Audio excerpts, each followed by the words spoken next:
The water bottle hit the wooden floor and rolled toward my feet, then another, then 3 more. I was standing near the presentation area when Sienna gestured too wide with her hands, knocking them all over. She paused mid-sentence, looked down at the mess, then looked at me. "Could you get those?" Not a question, a command. I bent down and started gathering them. The entire room watched. 43 people from Ashford Home Collection, the place I'd worked at for 11 years. We were 3 hours into the mountains at some retreat center, supposedly here to celebrate the upcoming launch of their new collection. Sienna was presenting her ideas for the launch party. She was 26. Her father owned the whole operation. "Sorry, everyone. Where was I?" She laughed, stepping over me while I crawled around collecting bottles. "Oh, right, the gift bags for the event." Someone snickered. I kept my head down, reaching for a bottle that had rolled under a chair. My knees pressed against the wood floor. I could feel everyone watching. "You know what this reminds me of?" Sienna's voice rang out. "My dog. My golden retriever, actually." A few people laughed, unsure where she was going. "No, seriously. I taught Bruno to fetch in 2 days. 2 days. And he brings things back to me perfectly." She paused. "You've been here for what, over a decade? And you're still doing simple tasks like picking up after people?" The room erupted. Not small laughs, big ones, the kind that make your shoulders shake. I looked up from the floor. She was smiling down at me, arms crossed, looking pleased with herself. "My dog is literally smarter than you." More laughter, louder this time. I turned my head toward her father, Harold, who sat in the front row. He was grinning, his face red from laughing. He didn't say anything, didn't tell her to stop, just sat there, enjoying it. I grabbed the last bottle, stood up, and walked to the back, placed them on a side counter. Then I walked out. Nobody followed me. I could still hear them laughing as the heavy door closed behind me. I stood outside in the cold mountain air for a long time. The sky was that deep blue you only see away from the city. My hands were shaking, but not from the temperature. Let me go back. Let me tell you how I got here. My name is Lina. 11 years ago, I was 29 and desperate for steady work. My daughter was 5, and I was raising her alone. Ashford Home Collection was hiring someone to help manage their supplier relationships. They made luxury items for homes, beautiful things, wooden furniture with brass details, hand-dyed fabrics, decorative pieces that people paid thousands for. The woman who had the job before me was named Ruth. She was 62 and retiring. On my first day, she took me aside. "Listen carefully," she said. "The owners here, they're cheap. They don't want to pay for proper systems or contracts or lawyers. They want everything fast and quiet. So here's what I did for 20 years. And here's what you'll do if you want to keep this job. Keep everything up here." She tapped her head. "Don't write it down. Don't put it in their systems. Keep the relationships personal. Keep them yours. That way, they need you. That way, you're not just another person they can replace." "But what if something happens to me?" I asked. She shrugged. "Then they'll figure it out. But while you're here, you'll have a job, a real one." I needed that job, so I listened.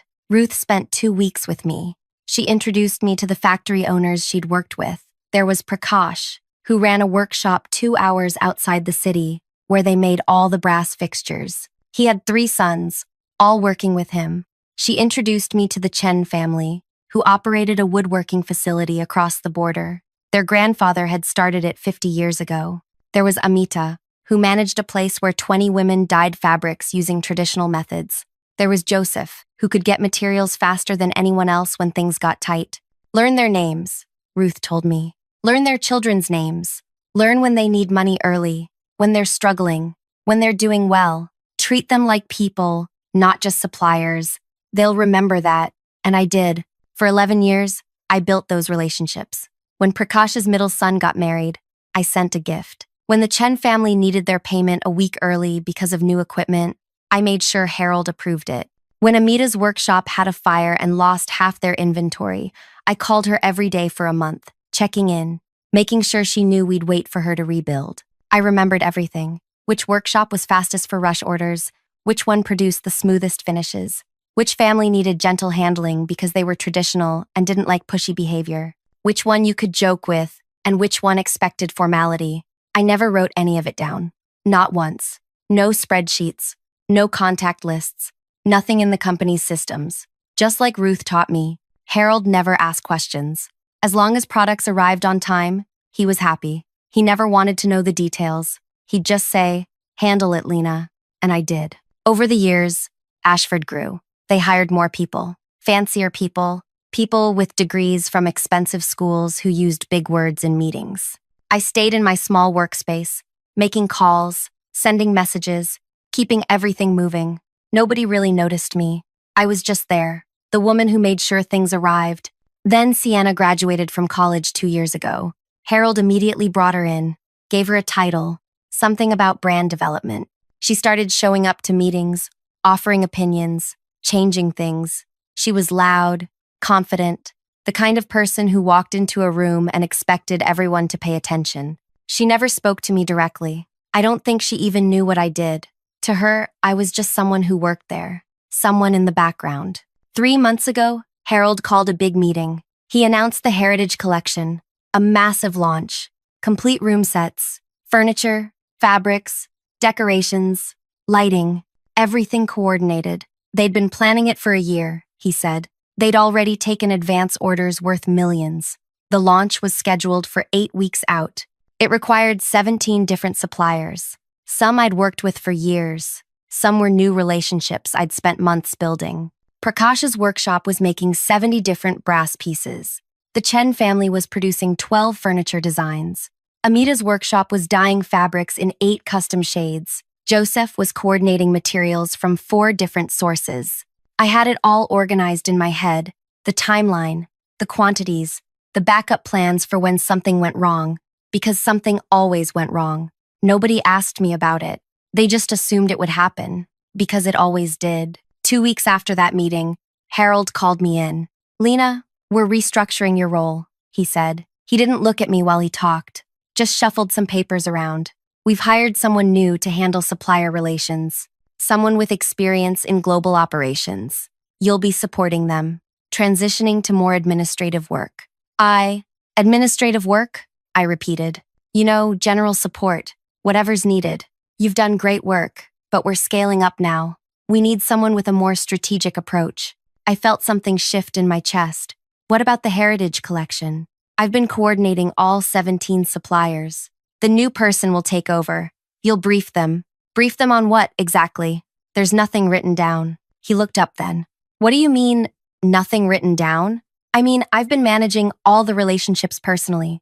The contact information, the processes, the history with each supplier. It's not in your systems." He stared at me. "Why not?" "Because that's how Ruth did it. That's how I learned. You never asked for anything different. You just said handle it, so I handled it." He waved his hand, dismissing it. "Then you'll explain everything to the new person." Simple. It wasn't simple, but I nodded and left. The new person started the following week. His name was Trevor. He had worked at 3 other companies, all bigger than Ashford. He spoke in long sentences about optimization and efficiency. He asked me for the supplier database. "There isn't one," I told him. He laughed. "There has to be." "There doesn't." He stopped laughing. I spent 2 weeks trying to explain how everything worked, but he didn't want to listen. He wanted lists and numbers and processes. He wanted me to just give him what he needed so he could take over. He didn't understand that you can't just call up Prakash and demand delivery dates. You have to ask about his family first. You have to remember that his youngest son just had a baby. You have to understand that the Chen family won't negotiate prices over messages. They need to hear your voice. Trevor didn't care about any of that. After 2 weeks, he told Harold I wasn't being cooperative. So there I was at the retreat, still technically employed, but pushed aside, watching Sienna give presentations, picking up her mess, being compared to her dog. I stood outside that retreat center for 20 minutes. Then I got in my car and drove home. 3 hours through the mountains, alone, with my thoughts. On Monday morning, I walked into Ashford at 8 o'clock. I went straight to Harold's workspace and handed him a single piece of paper. "This is my resignation, effective immediately." He looked confused. "What? Why?" "Look, if this is about what Sienna said, it's not about what she said. I'm done. That's all. But the Heritage Collection launches in 6 weeks. Trevor is still learning. That's not my concern anymore." I turned and walked out, packed up my small workspace. 11 years fit into 2 boxes. I carried them to my car and drove away. Thank you for listening this far. I know this might seem like just another workplace story, but what happened next changed everything. Before I continue, I want to ask you something. Where are you listening from right now? Drop your city or country in the comments. It means a lot to know you're there. Now, back to what happened. I went home and slept for 12 hours straight. When I woke up, my daughter was sitting on my bed. Mom, why are you home? It's Tuesday. Tuesday. I'd slept through Monday night. I sat up, rubbed my eyes. I quit my job, sweetheart. She was 16 now, old enough to understand. The place you've been at forever? That one. Why? Because they didn't respect me, and I stayed too long already. She hugged me, didn't ask more questions, just hugged me. I spent that whole week at home. I cleaned everything, organized closets I'd been ignoring for years, cooked actual meals instead of throwing together whatever was quick. I slept late. I didn't check my phone. It felt strange. 11 years of waking up thinking about shipments and delivery schedules and which supplier needed a call that day. Now, nothing. Just quiet. My phone rang constantly that first week. I didn't answer. 12 calls from Harold, 8 from Trevor, even a few from other people at Ashford. I let them all go to messages. The messages started polite. Lina, please call us back. We need to discuss your transition. Then they got more urgent. Lina, we really need your help with the supplier contacts. Please respond. Then desperate. Lina, the Heritage Collection is in serious trouble. We'll pay you for consultation. Name your price. I deleted them all. On Friday afternoon, someone knocked on my door. I looked through the window. Trevor. He looked terrible. His shirt was wrinkled, hair messy. I almost didn't open it, but something made me curious. What do you want? I asked through the door. Please, Lina, just talk to me for 5 minutes. I opened it but didn't invite him in. Just stood there in the doorway. Everything's falling apart, he said. I can't find any of the suppliers. The files don't exist. Nobody has contact information. The few numbers I found, when I call them, they don't know who I am. They keep asking for you. That's unfortunate. Please, just give me the contact list. That's all I need. I'll figure out the rest. There is no contact list. His face went red. Stop lying. You have to have something written down. Nobody works with 17 suppliers and keeps it all in their head. I did. That's insane. That's not how professionals work. I shrugged. Maybe not, but that's how I worked. And it worked fine for 11 years. Harold will pay you whatever you want. Just help us. The launch is in 5 weeks. I'm not interested in helping. Have a good day, Trevor. I closed the door. He stood there for a few more minutes, then left. The following week, I started getting calls from the suppliers themselves. Prakash called first. Lina, what's happening? Some man called me yesterday asking about brass fixtures. He was rude, didn't even ask how I was doing, just demanded to know about production schedules and pricing. I don't work there anymore, Prakash. Silence. Then, you left Ashford? I did. But who will I work with now? I don't know. They hired someone new. But honestly, Prakash, maybe it's time to find other clients. Ashford doesn't treat people well. He sighed. They never treated me well. They treated you well, and you treated me well. That's why I stayed. We talked for 20 more minutes. About his family, about his workshop, about possibilities for his future. When we hung up, I felt lighter somehow. Amita called the next day, then Joseph, then the Chen family's oldest son, all of them asking the same questions. What happened? Who is this new person calling them? Where did I go? I told them all the same thing. I left. They should do what's best for their own work. By the 3rd week, none of them were answering Ashford's calls anymore. My phone rang at 6 in the morning on a Wednesday. Harold. I almost didn't answer, but something told me to pick up. Lina. His voice was strained. We need to talk. I don't think we do. Please, come in. Just once. Let's discuss this like adults. There's nothing to discuss. I resigned. You accepted it. I'm asking you to reconsider. We'll double your salary. We'll give you whatever title you want. We'll make Trevor report to you, instead of the other way around. I don't want any of that. Then what do you want? I thought about it. About Sienna's laugh. About being on my knees. About Harold sitting there grinning, while his daughter humiliated me in front of 43 people. I want to spend time with my daughter. I want to wake up without feeling sick about going to work. I want to be somewhere I'm actually valued, not just used. We value you. I see that now. We made a mistake. You made a lot of mistakes, Harold. For a long time, I'm done fixing them. The Heritage Collection will fail without you. We'll lose everything. That sounds like your problem, not mine. He was quiet for a long moment. When he spoke again, his voice was different, harder. You're destroying this company out of spite.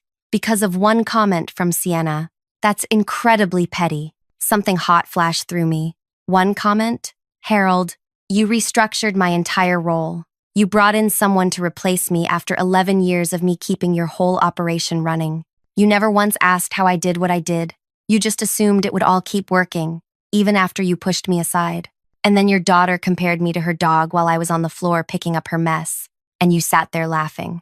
So no, this isn't about one comment. This is about 11 years of not being seen. I hung up.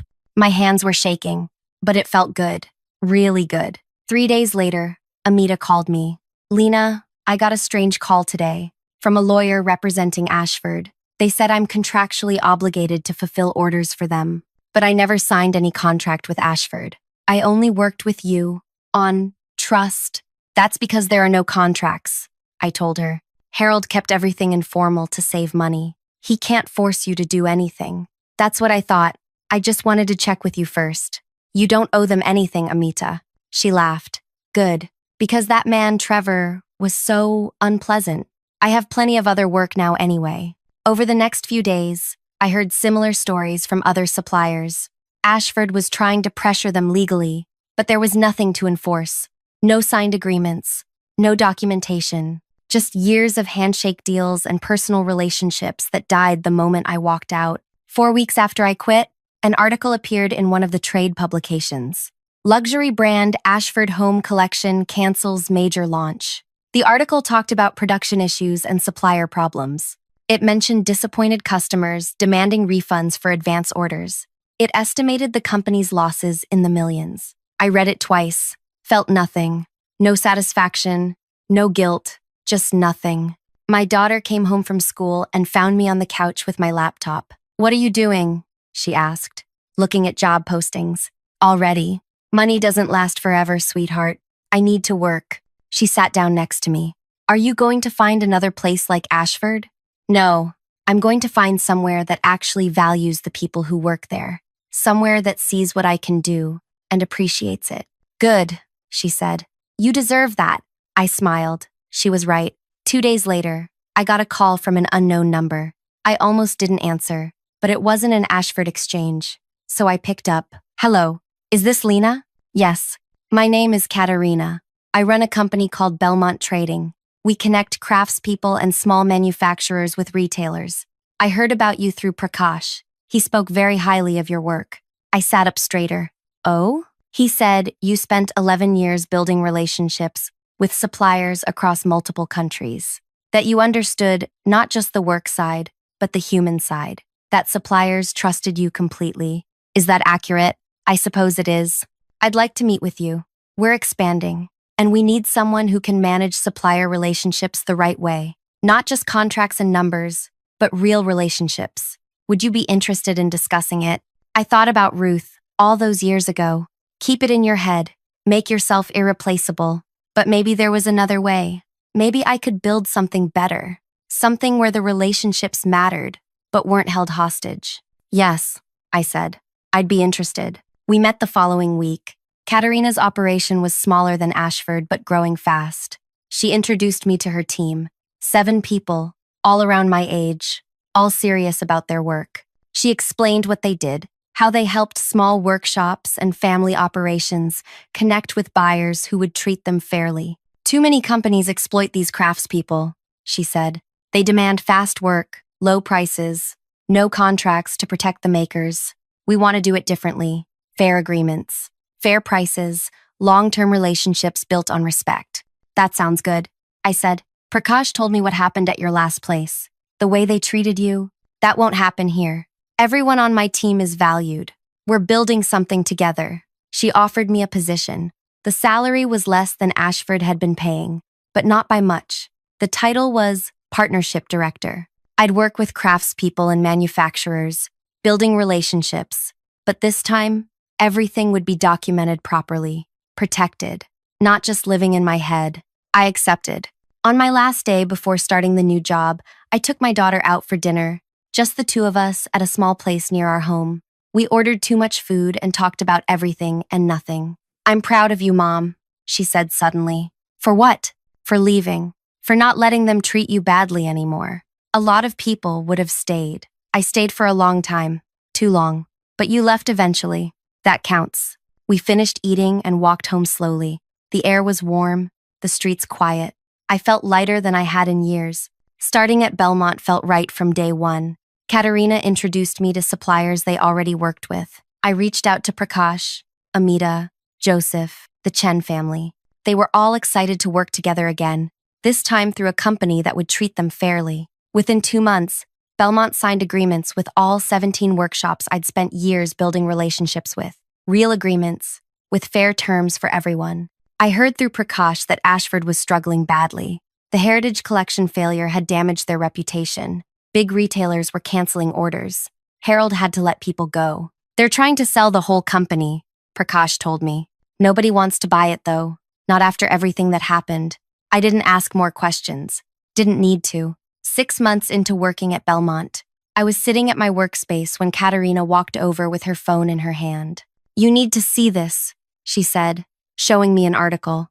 The headline read, "Ashford Home Collection Acquired in Distress Sale." The buyer was a large furniture manufacturer that specialized in mass production. Cheap materials, fast turnaround, nothing like what Ashford used to make. The sale price was barely enough to cover their debts, according to the article. "That's Harold's company," I said. "I know. Prakash told me about what happened there, about why you left." I handed her phone back. "It's in the past. Still must feel like something, seeing it end that way." I thought about it. Mostly, I feel sad for the people who worked there and did nothing wrong. They lost their jobs because Harold made bad choices. She nodded.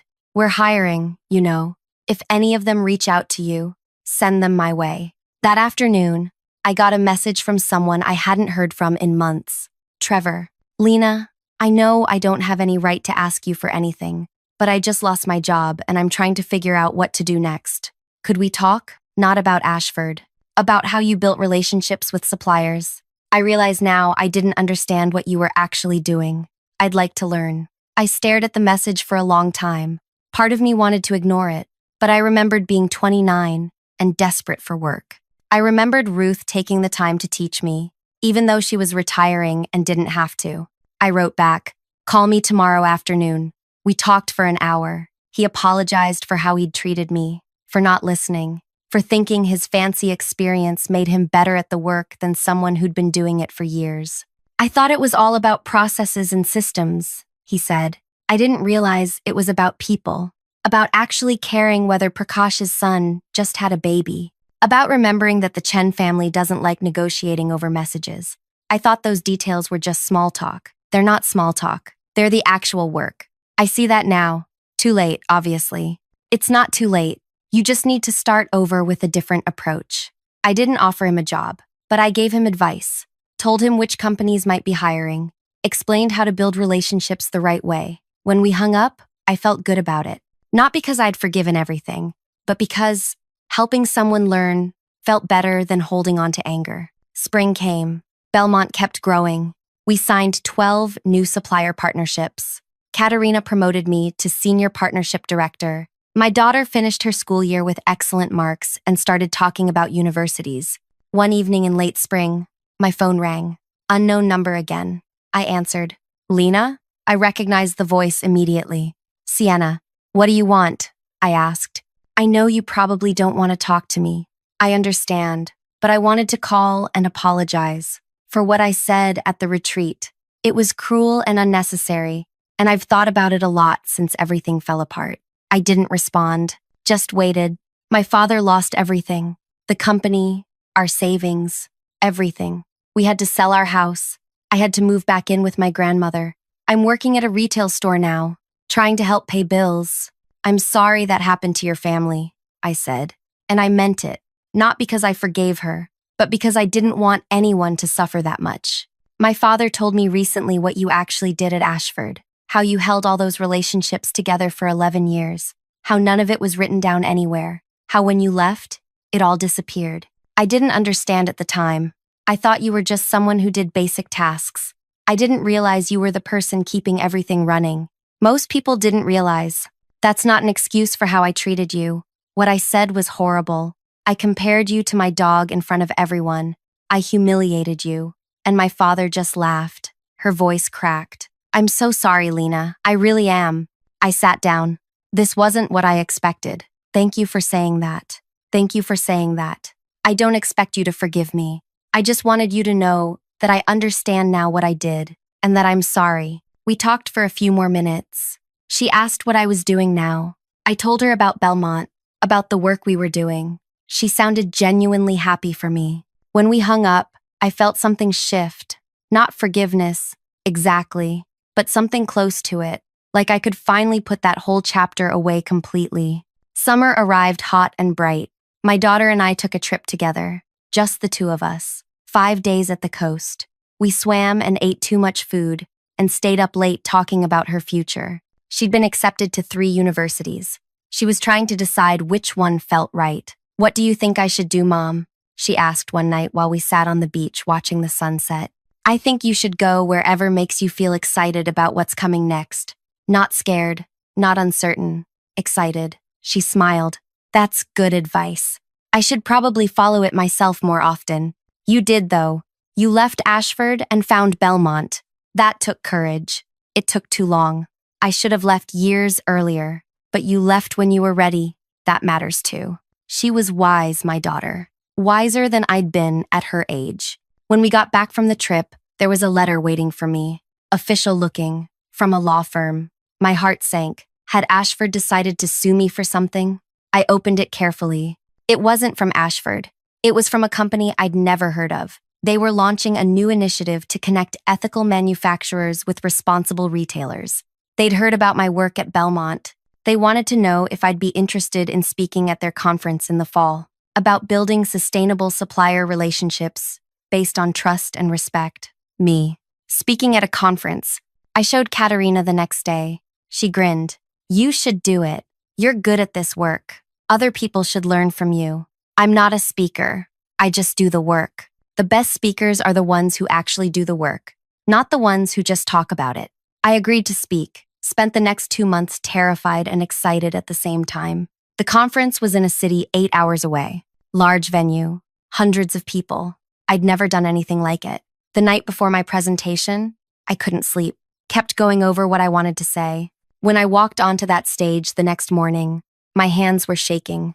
But then I started talking about Prakash and his 3 sons, about Amita and her workshop of 20 women, about the Chen family and their grandfather's legacy, about what it means to treat people like human beings, instead of just resources. The audience listened, really listened. When I finished, they clapped for a long time. Afterward, at least 30 people came up to talk to me, asked questions, wanted advice, handed me their contact information. One woman waited until everyone else had left. She was older. Maybe Ruth's age would have been now. I used to do work like yours, she said, for 30 years. Then I retired. Watching you speak brought it all back. The good parts, I mean. The relationships. The trust. Thank you for reminding me why I loved that work. I hugged her, this stranger who understood exactly what I did and why it mattered. Flying home, I thought about the past year, about everything that had changed, about how being compared to a dog had somehow led to this, to work I loved, to respect I'd earned, to a future that felt bright instead of heavy. My daughter picked me up from the airport. How did it go? She asked. Really well, better than I expected. I knew it would. You're good at what you do, Mom. Finally, other people are seeing it too. At Belmont, things continued growing. We expanded into 2 new countries, hired 6 more people. Katerina made me a partner in the company. Actual ownership, not just a title. My name on the building. One afternoon in late fall, I was reviewing some agreements when my phone buzzed. A message from a number I didn't have saved but recognized immediately. Harold. Lina, I know I have no right to contact you, but I wanted to let you know that I've been thinking a lot about my mistakes over the past year, about how I treated you and others. I'm working with a small furniture maker now, just helping in their workshop, learning the craft side of things. I should have learned it years ago. Anyway, I wanted to say thank you for the 11 years you gave to Ashford. You deserved so much better than how we treated you. I hope you're doing well. I read it 3 times, didn't respond, but I didn't delete it either, just left it there. By winter, my daughter had chosen her university. She'd be leaving in 8 months. We spent more time together, just the 2 of us, cooking together, watching shows, talking about everything. Are you scared? I asked her one night. About leaving? A little, but mostly excited. Like you said, that's how you know it's right. You're going to do amazing things. I learned from the best, she said, squeezing my hand. The year ended quietly. Belmont closed out with the strongest numbers we'd ever had. Katerina threw a small party for everyone. We ate and laughed and celebrated what we'd built together. A company where people mattered, where relationships were real, where nobody had to keep everything in their head just to feel irreplaceable. Because being replaceable wasn't the threat. Being undervalued was. On the last day of the year, I sat down and wrote a list. Not of goals or resolutions, just things I'd learned. That staying somewhere that doesn't value you will eventually break you. That walking away is sometimes the bravest thing you can do. That the relationships you build matter more than the systems you create. That being underestimated can be painful, but it can also be fuel. That teaching someone who wronged you takes more strength than punishing them. That your worth isn't determined by how others see you, but by how you see yourself. I folded the list and put it away. Didn't need to read it again. It was already part of me now. Sienna's dog might have learned to fetch in 2 days, but I spent 11 years learning how to build something real, how to create trust, how to see people as people, not just resources. And when everything fell apart for Ashford, those relationships, that trust, that way of seeing people came with me. They couldn't take that away because it was never theirs to begin with. It was always mine. Thank you so much for listening to my story all the way through. If this resonated with you, if you've ever felt unseen or undervalued at your work, I'd love to hear from you in the comments. And if you enjoyed this story, please hit that like button and subscribe. It really helps me share more stories like this one. Thank you again. I hope wherever you are, you know your worth.